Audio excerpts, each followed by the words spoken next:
नमस्कार दर्शकों, MP social India news में आपका स्वागत है। हम आपको लिए चलते हैं आज की ताजा खबरों की ओर। डमरू घाटी पर में चढ़ने वाली हरित सामग्री से फिर बनेगी जैविक खाद। श्री साईं श्रद्धा सेवा समिति की ऐतिहासिक एवं अनुकरणीय पहल। इस वर्ष भी करीब 300 किलो इकट्ठा की हरित सामग्री। कैबिनेट मंत्री और कलेक्टर ने समिति की पहल को सराहा। शिवधाम डमरू घाटी में महाशिवरात्रि पर लाखों लोगों ने महादेव के दर्शन कर आशीर्वाद प्राप्त किया।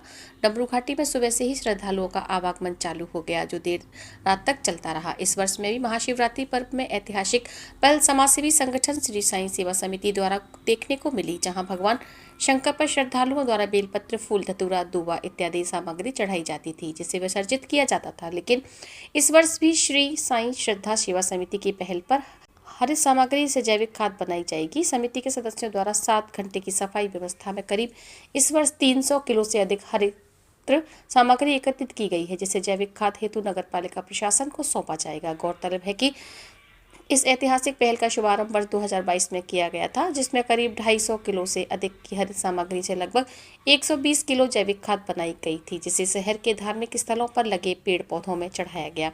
यह शिवधाम डमरू घाटी मंदिर पर्यटक स्थल के रूप में तो अपनी पहचान बना चुका है। साथ ही यह मंदिर संभाग का पहला मंदिर है जिसमें श्रद्धालुओं की आस्था का पूरा ध्यान रखते हुए उनके द्वारा चढ़ाई जाने वाली हरित सामग्री से जैविक खाद बनाने के अनुकरणीय कार्य किया जाता है। साथ ही विगत दिवस मेले के उद्घाटन के समय पूर्व में हरित सामग्री से बनाई गई जैविक खाद का पैकेट समिति संस्थापक आशीष राय ने कैबिनेट मंत्री राव उदय प्रताप सिंह और कलेक्टर शीतला पटले को भेंट किया था, जिस पर अतिथियों ने समिति की पहल को दिल से सराहा। साथ ही अनुविभागीय राजस्व अधिकारी श्रीमती कलावती ब्यारे और नगर पालिका अध्यक्ष शिवकांत मिश्रा ने समिति की अभिनव पहल का अभिनंदन करते हुए भूरी भूरी प्रशंसा की। महाशिवरात्रि पर आयोजित शिवधाम डमरू घाटी मेले में नंदी प्रांगण में करीब 12 वर्षों से श्री साईं श्रद्धा सेवा समिति ने साफ सफाई की व्यवस्था की जिम्मेदारी को बखूबी निभाते हुए स्वच्छता अभियान चलाती आ रही है। इस वर्ष भी समिति ने हरित सामग्री पृथकीकरण के साथ साथ अगरबत्ती पैकेट, नारियल बूछो इत्यादि कपड़े को साफ किया एवं स्वच्छता के प्रति जन जागरण को भी किया गया।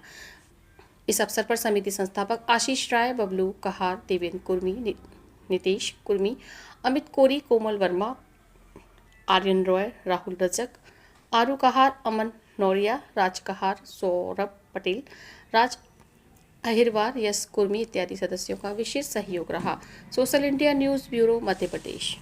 साईं श्रद्धा समिति के द्वारा और उसके समस्त सदस्यों के द्वारा जो भोलेनाथ के ऊपर जो भी प्रसादी, फल, फूल, धतूरा, जितने प्रकार की भी चीजें भोलेनाथ पर अर्पित की जाती हैं, उन सबको इकट्ठा कर जैविक खाद के रूप में बनाने वाली ये साईं सेवा समिति के द्वारा ये बहुत अनूठा काम किया जाता है। आज उनका भी मंत्री जी के द्वारा उनको धन्यवाद पूरी समिति को दिया गया और उनके इस सराहनीय प्रयास के लिए हम नगर पालिका परिषद की ओर से, समस्त पार्षदों की ओर से उनको हार्दिक बधाई, शुभकामनाएं भी देती है। कल शिवरात्रि का पर्व, शुभकामनाएं नगरवासियों को क्या प्रेषित करें?